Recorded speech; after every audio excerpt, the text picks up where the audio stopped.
Now, if a young person is getting into physics, what would you recommend to this person? So, of course, I recommend the young person to think and to read and to do it critically, but to be most of all critical towards yourself, that if you think you have a result, think again and make sure that the result is correct first of all, and secondly make sure that it hasn't been discovered by others already much earlier, and try to see how it hangs together with other problems and what this answer really means in practice.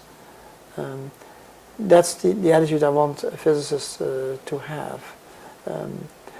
I should have added to your previous question that, of course, I did have some very, very good graduate students themselves who really grew into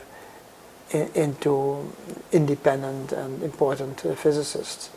So I have a handful of students who I'm really proud of, not because of me, but only because I somehow may have inspired them, that they became good students.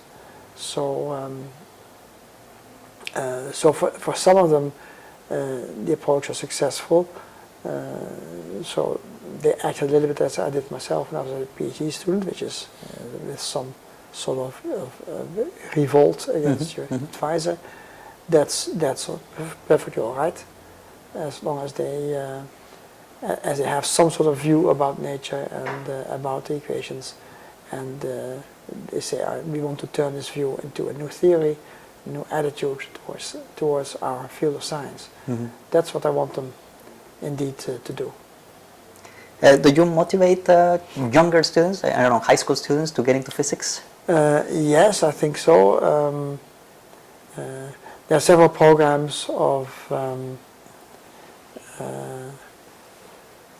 to interest young people in science at high schools or at even elementary schools.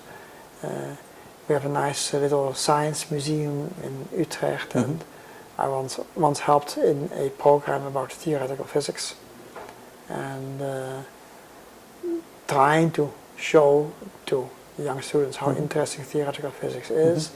It's about aspects of physics that you normally never hear of because they're extreme. They're either about the universe or about the very small objects or about extremely low temperatures and all such topics that you normally don't encounter in your mother's kitchen. So, so I wanted them to confront them with all those things that science can investigate, and I think they're inspired by that.